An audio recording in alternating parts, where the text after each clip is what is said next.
folks, we're going overtime.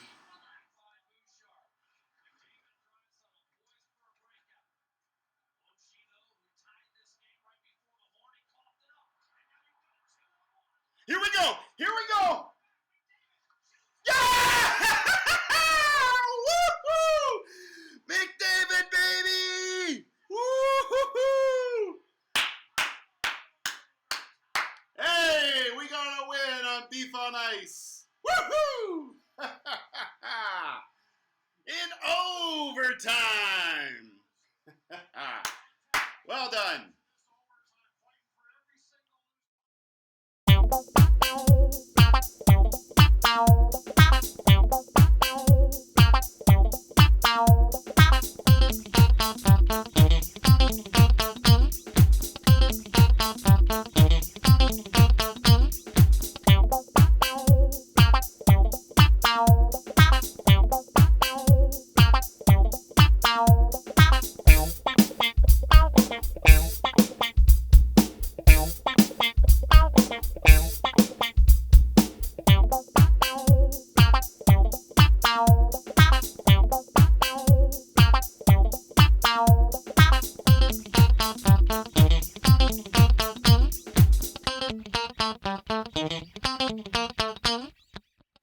Hello and welcome to Beef on Ice. I'm your host, Chase Halleck.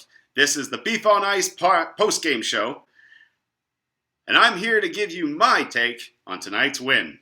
The Edmonton Oilers win 4-3 in overtime over the Washington Capitals, and our man Connor McDavid gets the game winner. But first, let's take a look at how we got there. In the first period, not a whole lot of goal scoring going on. In fact, there was none. But the Oilers and the Capitals were definitely going at it, and there was definitely some sparks flying. So, yeah, you know what? We got out of the first period without getting scored on. That's usually a good sign for the Oilers. In the second period, Nicholas Backstrom gets his 5th of the season, assisted by Anthony Mantha and TJ Oshie. Oshie was a thorn in the side of the Oilers tonight. And Tom Wilson too. You know, Tom Wilson being Tom Wilson. Then we had Kailer Yamamoto get the first goal for the Edmonton Oilers, assisted by Connor McDavid and Evan Bouchard. That is Kailer Yamamoto's 12th goal of the season. Good on him. Later on in the season, at about 2 minutes left in the game, Cody Ceci gets his 3rd goal of the season, assisted by Brad Malone. Let's remember that guy's name, and Derek Ryan. We enter the third period, Oilers up by a goal. Going into the third period, and of course, at about the 5-minute mark left to go in the period, TJ Oshie pots in his 7th of the season, assisted by Backstrom and John Carlson. Oof, that was a bit of a tough one to swallow. But after which time, the Oilers made some magic. Zach Kassian goes in behind the net, and in savvy veteran fashion, pots a backhand to the old man, Brad Malone, his first goal in the NHL since 2016 by my account. And I think Bouchard also got an assist on that one, his 22nd of the season. Great to see Kassian back in. Love that he had the know-how that Brad Malone was right behind him. Sick little backhand behind him. And yep, Brad Malone getting his first goal since 2016, I believe is what my information is telling me. And the Oilers thought they had it. And for the most part, I thought I had it. Yeah, you all saw. TJ Oshie, with less than 1.3 seconds left at the time the puck had crossed the line, gets his 8th of the season on an assist from a blistering shot from John Carlson and Nikita Kuznetsov. If I just say it fast, it sounds better. Yeah, that's what I should have done with Lampus Limholm last night. And then he did it. The McDangle. Nah, he didn't need to McDangle. He put that thing right through his legs. Connor McDavid, unassisted. And his 30th goal of the season. Whenever we doubt Connor McDavid, just don't. Yeah, he had a slump, but he's still Connor McDavid. And he still does things like that. So, good on him. So look, this wasn't a perfect game by any means. I mean, I think up until the mid part of the third period, I was picking people apart. I won't say who specifically right now, but there are some players on this team that when they decide to take the night off or when they decide to take a shift off, I'm a little bit harder on them than others. So that's just me. But yeah, when we got to about the mid part of the third period there, things definitely picked up. The Brad Malone goal definitely boosted everybody out of their seats. I think up until that point, there was a quiet haul about the crowd, mostly because the team's vulnerable. As far as emotionally with regards to the fans, there's a vulnerability with the Oilers being below the playoff mark right now. And that shows. It shows in our ability, our confidence in our team to maintain a lead, our confidence in our team to overcome a deficit. But tonight was a good showing. I don't think the Capitals are playing to their top potential, if I'm being completely honest. This is a team that is one of the oldest in the league, and by that I mean the number of players that are over the age of 30 on this team is above average for most NHL teams. And I think in a lot of ways the success that this team saw early is a direct result of that.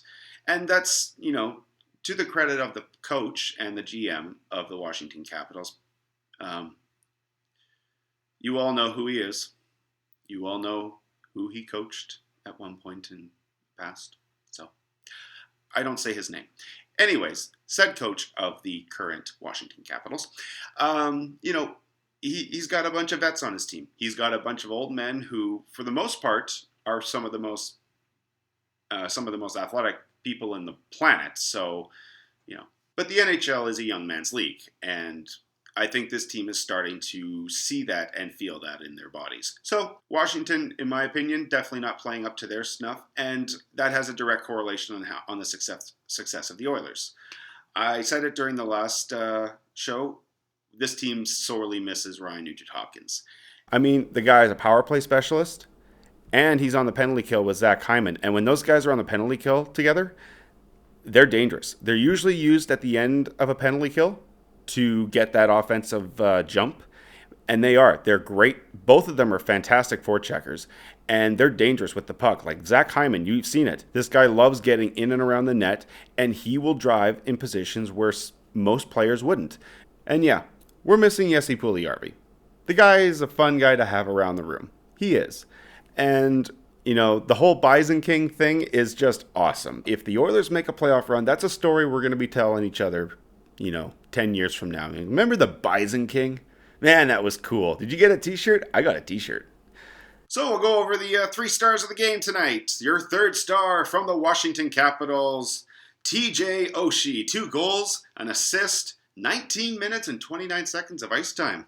So, and like I said earlier, TJ Oshie has always been a thorn in the side when he plays against the Oilers. It doesn't make any matters better that he's also got his buddy Tom Wilson back there to help him to back up his whatever he's saying out there. So yeah, good on him, well deserved. Second star, I think to nobody's surprise, getting his first goal, and he gets an assist in tonight's game. He's a +2. He had 10 minutes of ice time. Brad Malone. That was fun to watch. Not going to lie. And for Cassian to have the whereabouts to send that puck between his legs and get it back to Brad Malone, good on him. That was awesome. And of course, the game winner of tonight's game, your first star and your captain, number 97, Connor McDavid. Whew. Been wanting to say that for a long time. Well, with that, folks, there's not much to say about this one. A beautiful win in overtime. We got a treat tonight in that little reaction there, so I hope you enjoyed that. My name is Chase Halleck. This is Beef on Ice. Cheers.